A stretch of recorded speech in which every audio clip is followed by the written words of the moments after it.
Welcome to Indyfest 2021, our second annual public policy conference for the Nevada Independent. I'm John Ralston, the editor of the Nevada Independent, and I'm sitting here with the person who really runs the Nevada Independent, Elizabeth Thompson, my trusty number two, and the managing editor. I want to thank everybody who is attending virtually the Indyfest today, and of course all of our sponsors, whom some of you may have seen before we started. We're going to tell you who they are. Someday, Elizabeth and I are hoping that we can do this in person, but it's not this year. So what I really want to tell you is that this place that we are sitting in, you can't see it if you're watching this virtually. It is the spectacular Warray Studios in Las Vegas. Many people don't even know this place exists, but you will now. And we are so lucky to be here with this spectacular crew and the top-notch facility that we were in, Elizabeth. Before we get started, though, with Indyfest, I do want to brag a bit about this team. And so I would appreciate it if everybody would watch this video about who we are. 1 year ago today, Ronald Pipkins became the first Nevadan to test positive for COVID-19. So we're here today because I believe it's time to fire Steve Sisolak. For the last 20 years, Ryan Callahan lived in a home for disabled adults and never missed a rent payment. But in July, his landlord sent him a nuisance eviction notice. Caldor fire has forced many Lake Tahoe residents to leave their homes, and evacuation sites quickly ran out of space. You have read their stories. Many have changed minds and hearts. We're the best community radio station in the country. In only 4 years, the Indy has received more than 60 awards for our excellence in journalism.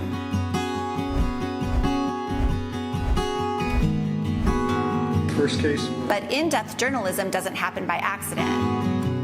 I think the thing I want to see is accountability. I think that, when we talk about the kind of government reporting that we do, really what we're talking about is a lot of money, a lot of public money that's going to institutions, to people. And I think what matters most is that people understand how things work, how the money moves around, and how all that affects them, because it does. At the end of the day, all of this affects people, and that's what matters. There is a story behind every story. Oftentimes, as reporters, I think the complicated stories are the ones where we gather documents, put in records requests, and so forth.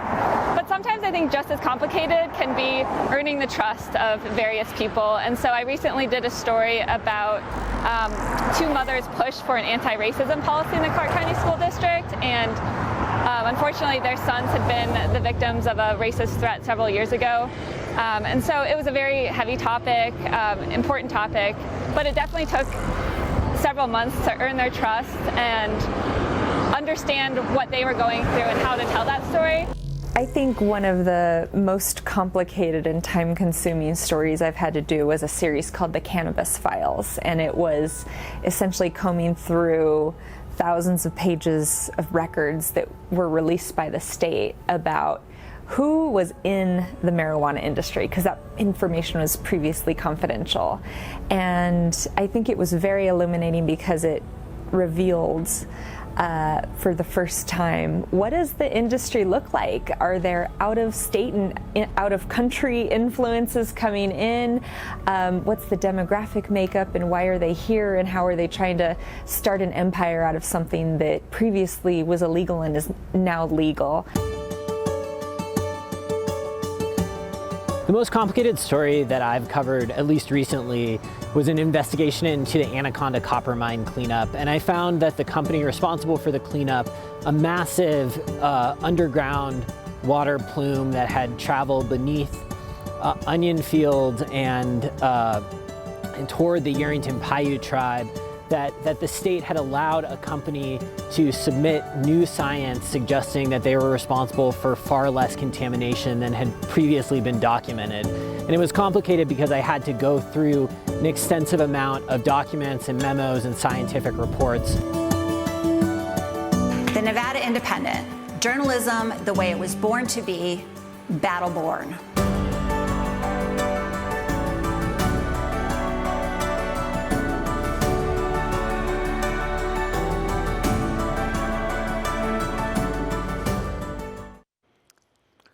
That was so great. I still get choked up, Elizabeth, just watching it. I'm so proud of the team. That's about the 10th time I've seen that video, and I feel the same way every time. Okay, welcome back. A few housekeeping items here before we start rolling with our first conversation. First of all, if you have a camera on your laptop or your desktop or your tablet or your phone, wherever you're joining us from, please turn on your camera. Do a hair check first. But we are going to, from time to time today, be making our audience wall live. So there will be a few minutes here and there where you'll be on camera, visible in the studio.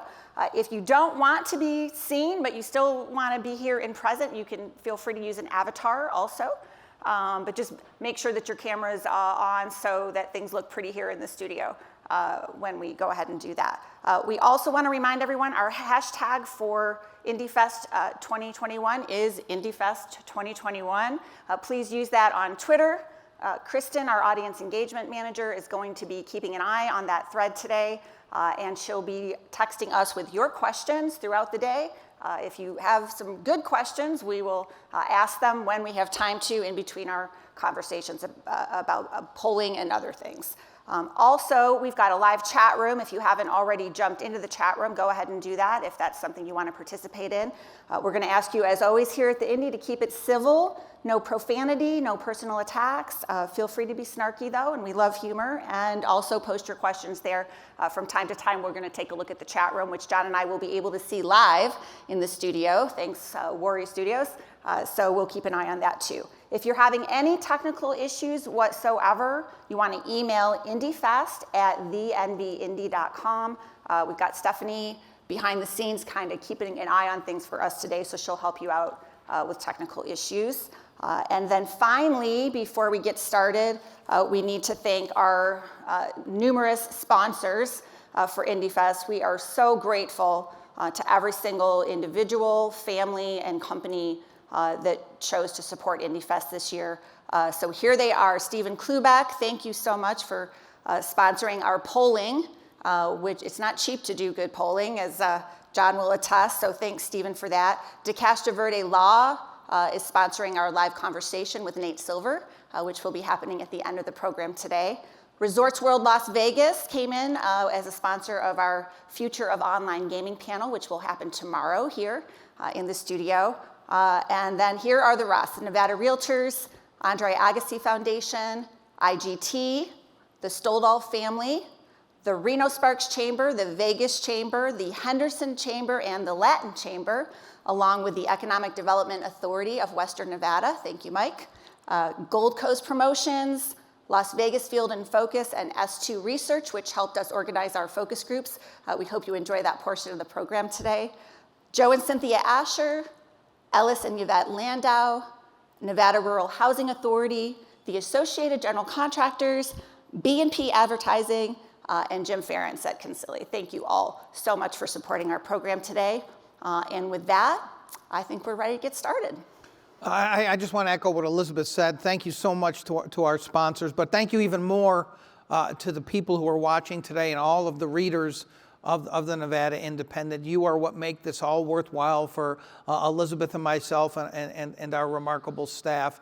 And we are so thrilled to be where we are after nearly 5 years. I almost gulp as I say that, Elizabeth. But people are waiting for information. They don't want to hear us just go on and anymore. So let's get right to releasing some results of our Nevada Independent poll. Later on, you're going to have an exclusive exclusive glimpse into focus groups that will talk about some of the same issues that are in this poll. Usually you have to know someone, Elizabeth, to get to watch a focus group. Today, all these folks had to do was turn on their computer. We have 4 different focus groups and great guests coming up in the next couple of days, concluding today with Nate Silver. We'll have you out of here by mid-afternoon on both days, so you can actually do something slightly less fun than this, but something with your weekend. So let's get started.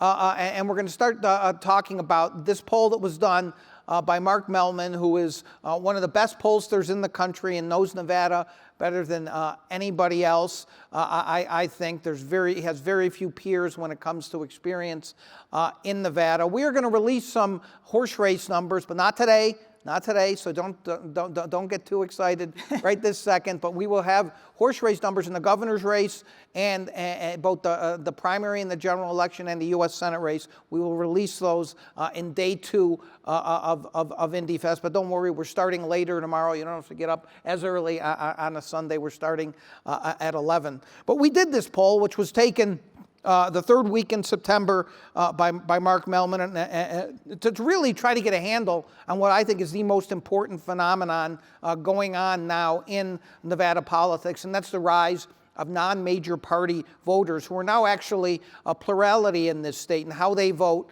what they care about is going to really determine elections.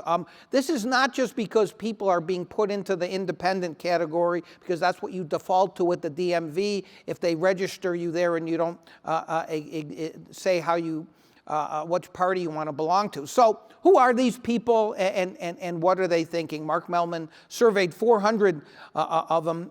We are going to focus on that today. 3/4 of these, I should tell you, registered as nonpartisans, and about 1/4 are registered with minor parties, libertarians, Green Party, et cetera. So, as Elizabeth told you, we want to hear from you. If you have any questions during this discussion, please put them in the chat. We will try to get to as many as we can in the next 40 minutes or so as Elizabeth and I discuss these results. So let me give you some basics before we put up some slides showing some specific questions. Elizabeth and I want to chat about this. These independents, slightly, from what we can tell in minor party voters, according to what Mark Mellman finds, they slightly skew towards the Republican side. It's 44 to 38 when you do the cluster analysis. It's not huge, but there is a slight skewing towards Republicans, although, as you will see, they don't necessarily all believe in things that Republicans do.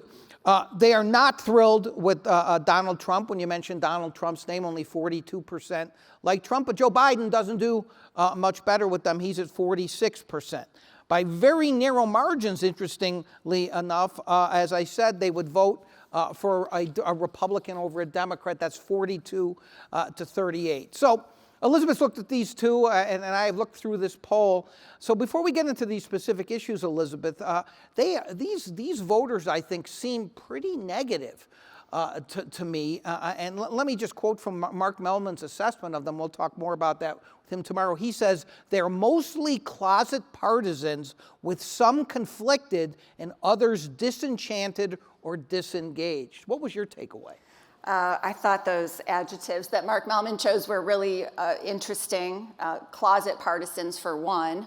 I think we live in an age where we don't think of any partisans being in the closet, right? We assume everyone's, maybe because we spend too much on Twitter, being very outspoken about their views these days. But yeah, it was interesting. And I think, we've known for some time that it's hard to make generalizations about nonpartisan voters, especially in Nevada, because they do run the gamut. And we have assumed, I think, in the past that they do lean a little Republican. I think I've always seen it that way. But they're not necessarily the most conservative part of the base either. So I was very interested in the questions Mark asked of that group in particular, as well as the Republicans. And I'm looking forward to talking about that in a little more detail as we go on. Saying voters are conflicted, yeah, welcome to 2021 and the political environment in this country. That's not a surprise. But yes, when you say negative, disenchanted, disengaged, I think we do have a problem. And this poll showed us what we suspected.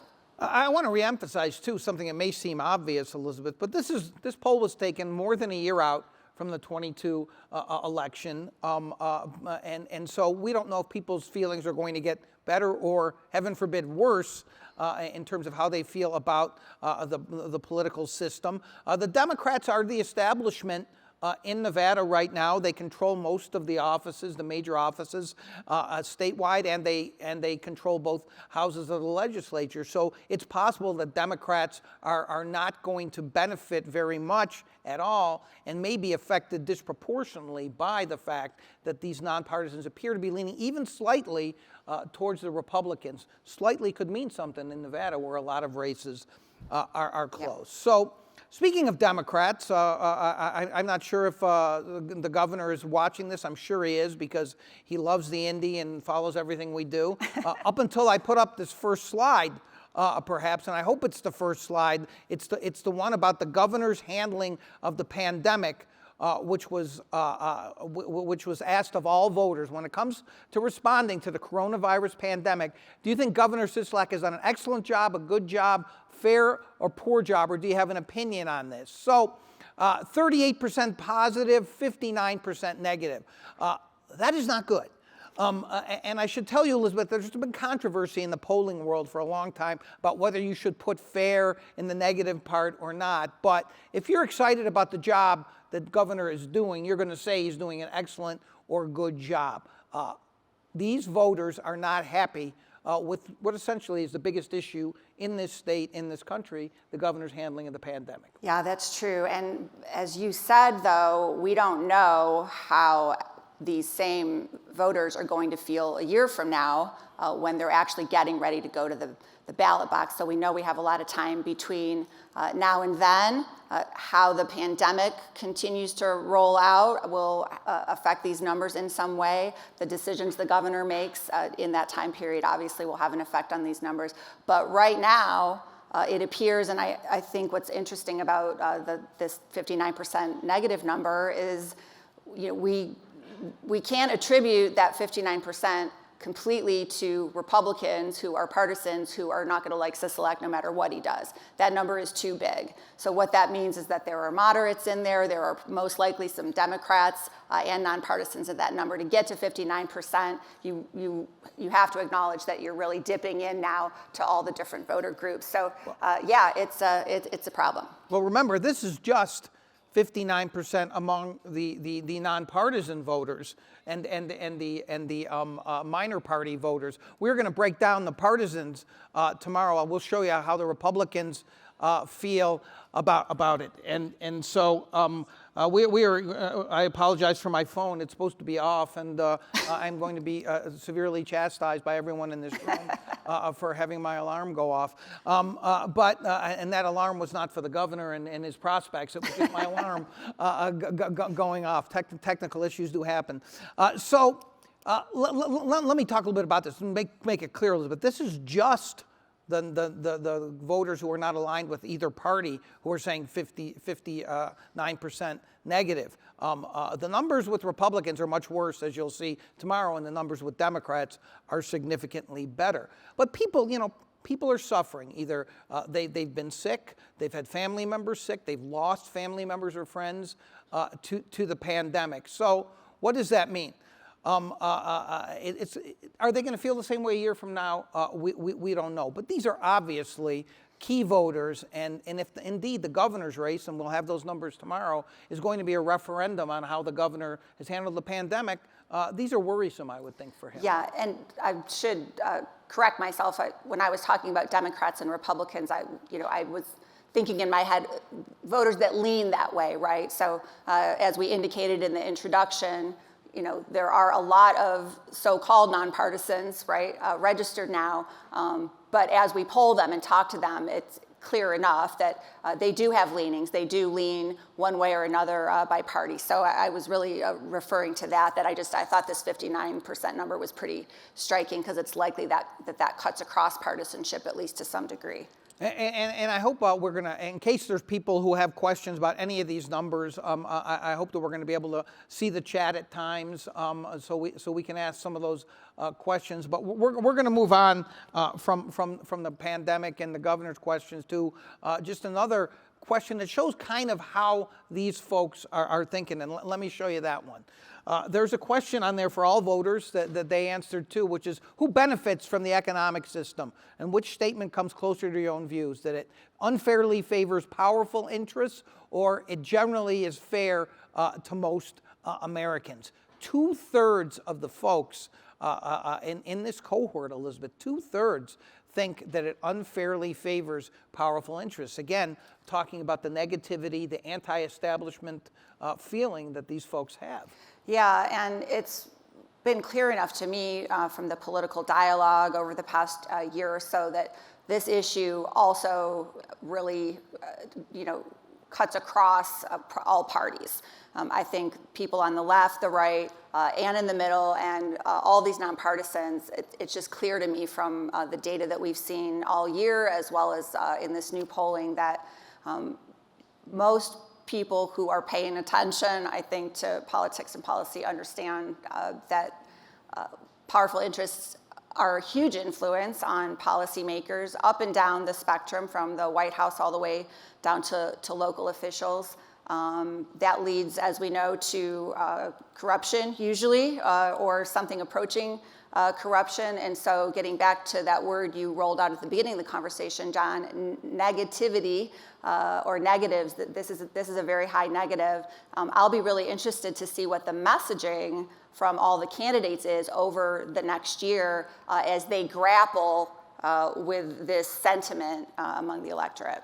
Well, one of the phenomenons in this country, of course, is, and it's been disturbing when you see the ratings of Congress and you see the ratings of politicians, is voters growing more and more alienated from thinking that they don't have a voice. And so the issue there that then becomes is, how do you, as you put it, Elizabeth, how do you send a message that you do have a voice, that we do care about you? And that's going to be difficult for both parties. I think the Democrats would like to think, and they often message, that they stand for working people and average blue-collar folks, and that the Republicans only care about the wealthy, tax cuts for the wealthy, et cetera.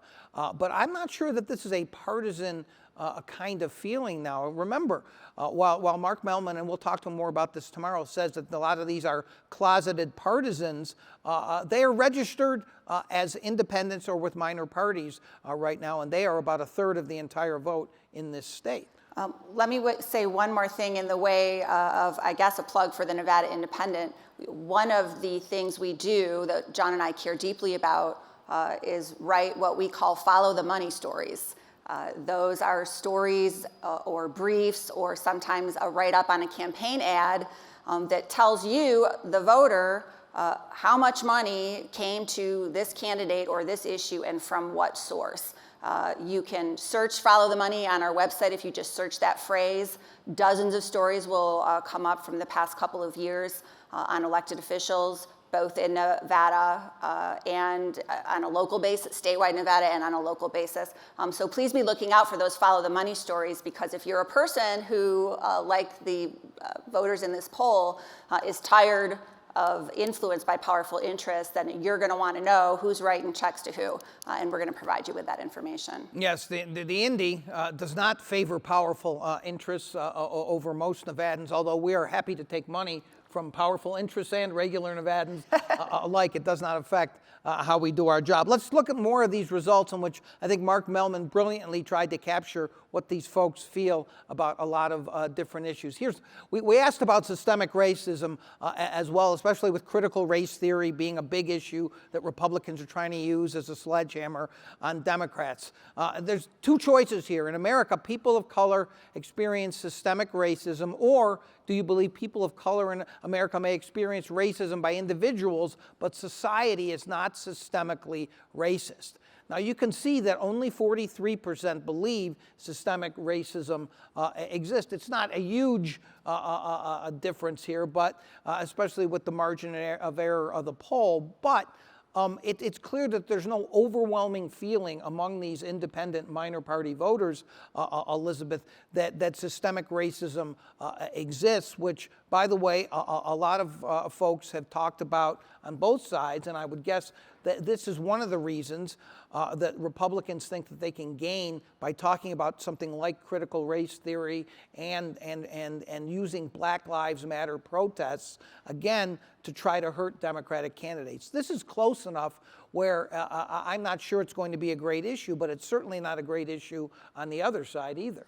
Yeah, one of the interesting things about political messaging to me is the way that different words and phrases get weaponized by one side against the other, and how an opposing faction or party can actually take over a term that was created with one meaning and convince the public that it means an entirely different thing. This happens all the time in politics. I think it's probably what drives people crazy sometimes about politics and political messaging. So I think, John, you really kind of hit the nail on the head there, that critical race theory, even the Black Lives Matter hashtag, which, you know, we all know how that started out because of this horrific incident that happened, and there was just such a strong feeling of protest about the injustice in that situation. But it was almost immediately because that was happening more on the Democratic side, that, you know, there were diehard Republicans who were very quick to come up with a hashtag opposing Black Lives Matter, which says all lives matter, right? To make the point, I think that maybe 52% of these nonpartisans might agree with, which is that no, there's not really any systemic racism. This isn't really an issue. We should be talking about equity for all as opposed to one group. So I was really interested, though, in this question because tied to it are these conversations about police reform, which we're gonna also... Thank you for that segue. I appreciate that segue. By the way, I should have said this up top, just so people know, in case you don't. Mark Mellman is a Democratic pollster, but he has never had his results questioned in Nevada and most places because he is so diligent about trying to get to the truth, and that's why we love him at the Indy. That's why we've used him before, and that's why I trust his numbers. And certainly there's going to be a lot of Democrats who are not thrilled with some of the findings in this poll, as you will see. So let's go on to what Elizabeth just alluded to, and that is with all the issue of defunding the police and criminal justice reform. We asked which statement comes closer to your own views. We need to make sure our police have the tools, support they need to deter crime and stop criminals, or we need to fundamentally reform our police and criminal justice system to root out racism and police brutality. I know, Elizabeth, that people are going to, on both sides, are going to quibble with some of the phrasing of these questions. They're difficult to phrase. I don't think you can do anything perfectly, but I think that's a pretty good way to frame it. And you can see the stark numbers there are very supportive of giving police the tools, 60% versus criminal justice reform, 35%. I find this to be very interesting for a variety of reasons, Elizabeth, not the least of which includes a sheriff running for governor. We'll see how that affects those numbers tomorrow. Yes, you're going to have to come back tomorrow to find out how Joe Lombardo is doing versus Steve Sisolak and versus the rest of the Republican primary field. But also because the legislature, controlled by Democrats, did focus on criminal justice reform. There were many on the left, as you and I know, including a columnist for us occasionally, who were very upset, didn't think they went far enough. This result, I would think, is going to surprise some people. It surprised me, by the way. Yeah, it surprised me as well. I thought it would be more evenly split, I think, if you would have asked me to predict. I want to acknowledge what you said, though, that the phrasing of the questions does matter. If we had phrased these questions slightly differently, I think we probably would have gotten slightly different numbers. We need to acknowledge that, right? However, the stark difference here, 35% to 60%, I think we can't ignore the fact that clearly the messaging war is being won by those who are in favor of still supporting, in general, law enforcement, the police, giving them the tools they need to do their jobs to keep communities safe. Look, safety is always a big issue in an election. We mostly talk about it when we talk about suburban voters. We talk about the soccer mom vote, who care about the safety of their children, their household, their neighborhood. But it's clear from these numbers that there are other demographics in this group, sub-demographics, who are really feeling the same way. So just really interesting to me to see this. And so I think, in my opinion, the Democrats are going to have to be a little careful about how they thread this needle, shall we say, as they roll through the primary next year and head towards the general election, knowing that this is where the voters' heads are at right now. And remember, these are just the numbers for nonpartisans and minor party candidates, which really we wanted to, since that's the fastest growing cohort and will continue to be, I believe, Elizabeth, this is where they are. Tomorrow, when we release the entire poll with the horse race numbers, we're going to show you how these numbers dovetail with the statewide numbers on these issues. And you're going to see they're not that much different, that these people really are in the middle in some ways, maybe slightly leaning right on some issues and slightly leading left on others. We're going to keep talking about this poll for another 15 minutes or so. I want to remind people that if you want to ask us questions specifically about the poll or about what we've said or tell us how right or wrong we are, please put that in the chat. We will see it up here on this beautiful stage at Warray Studios, and we will try to answer your questions. So I think, Elizabeth, a lot of people are wondering out there, God, these nonpartisans don't really, so far, doesn't seem so good if you're a Democrat on the ballot. But let me show you some things. The Republicans, especially those running for governor, trying to use a couple of issues that these numbers are not going to be so happy for them, I think. And so let me show you the first one, and that is this. Mask mandates. Nevada is requiring that everyone wear a mask in public indoor settings, and counties experience high or substantial levels of COVID-19 transmission as determined for the Centers for Disease Control and Prevention. Do you favor or oppose this policy? Huge favorability for mask mandates, showing people have common sense. By the way, we don't think this applies to Indyfest with Elizabeth and I on stage, although other folks in this studio are wearing masks. But in all seriousness, people get it. People get it that masks help with preventing the transmission of this disease. You have heard most Republican candidates running for governor really go off on the mask mandates. They're on the wrong side of this issue, especially, by the way, with this cohort of voters. Yeah, I was going to say they're on the wrong side of it, at least politically. I think that's clear here. Although, we still have to acknowledge this 36%, right? And so, because these are nonpartisans, they don't tend to vote. You have to be, so in Nevada, if you're not aware, you have to be a member of the Republican Party or the Democratic Party to vote in the primary.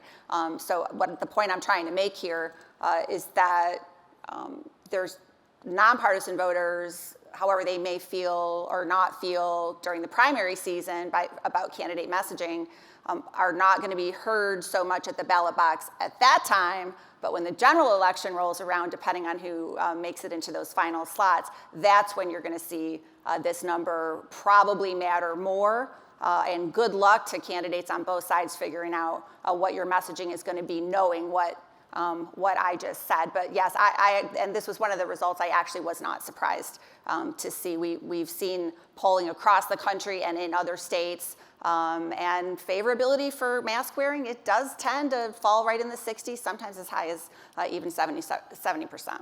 By the way, despite what a lot of folks outside of Nevada think, and Elizabeth just mentioned numbers across the country, we are not aliens out here. We are from this planet, and our cohorts generally dovetail with how cohorts are being polled in other places. That's why I think it's so interesting these polling results of this nonpartisans and minor parties. This does reflect that it's probably applicable to how nonpartisans who are growing, people being disgusted with the Democrats and the Republicans, how they feel generally in the country. And that's why I think these results are valuable beyond Nevada. But you start talking that you're against mask mandates, that's going to be a problem for you, I think. Elizabeth, I'm happy to say before we go on to the next one, which is about vaccine mandates, I don't want to put it up yet because there are some questions here in the chat. Let me get to those.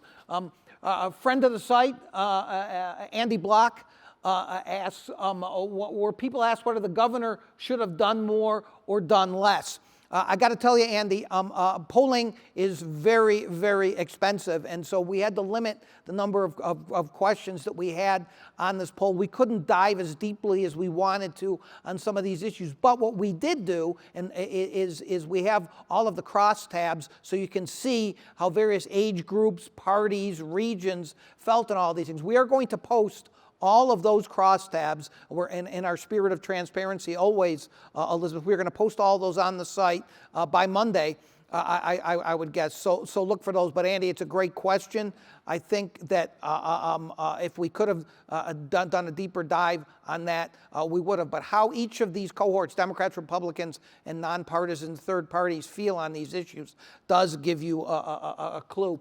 Another friend of the site, Leah Case, asked, what's causing the growth in nonpartisan registration? We've heard related to DMV registration, but does the data support that? And I guess what I'd say about that, Elizabeth, is clearly, you know how obsessively I track these kinds of numbers. It's clear that DMV default registration is having a huge impact. What we don't know is whether, when things get more intense next year, if they're going to switch to one of the parties or not. I bet both parties are probably going to be asking about that. Yes, that's a good point. I was actually thinking of that as I was talking about nonpartisan voters not voting in primaries. They're perfectly free to change their registration if they wish, obviously going into the primary if they decide they want to get involved in that. So that is we'll call that a fluid situation there with the nonpartisans, knowing whether they're going to take the initiative to go that extra step to actually register so they can vote in those primaries. Let me just put up these numbers on vaccine mandates, then we'll take some more of the questions because we do have a few more, which I'm very, very happy about. So let's take a look at what the numbers are on vaccine mandates, which is very simple. Do you favor or oppose requiring people to get the COVID vaccine in order to return to work in person? It is still in favor. These numbers are not as big as I've seen in some polling nationwide and statewide. Remember, we're going to show you the entire statewide poll tomorrow with Mark Mellman. You'll see how these numbers may or may not change, but it is not as big a support for vaccine mandates as not 50 to 45 in favor. But Elizabeth, people are still in favor of them. And again, the Republicans, especially the ones running for governor, and I'm sure in some of these legislative races are going to keep saying they're against these vaccine mandates. That's probably not a winning issue for them, except with their base, which is a lot of what we're seeing. Yeah, although these numbers too could change, right, depending on what happens between now and the election in 2022. I mean, it looks like the Delta variant is on the down curve here in Nevada and in many other states around the country, but who knows? If there's anything we've learned from this pandemic, it's that it's completely unpredictable. We could be looking at another variant or two between now and the election. That could change people's attitudes about masking and vaccines, and there could be other complications that we can't even foresee. Very difficult because it's the moving parts here are many. And sometimes moving quickly. And I think, people's emotions run high, obviously, when it comes to their health and things that they consider deeply private, including medical information like vaccinations. So good luck, actually, to any politician who decided to run for office, because this is pretty tricky, I think, with the vaccine mandates.